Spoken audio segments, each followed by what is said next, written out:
Приоритет над приоритетите ми е безопасността на движението.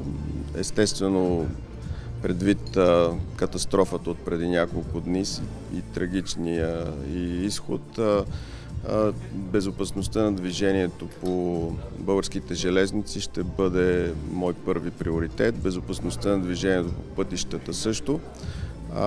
Относно втория ви въпрос, който е за цялостна ревизия на управлението на с колегите от Възраждане наистина се чух по въпроса.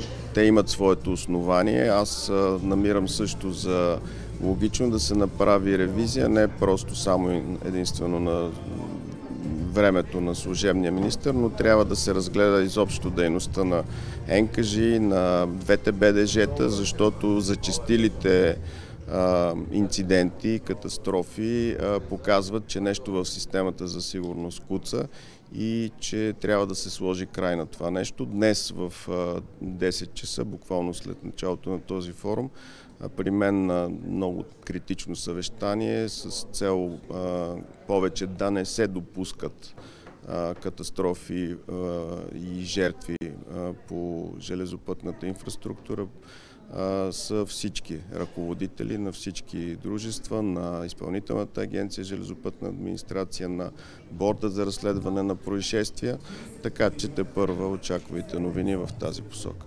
Благодаря.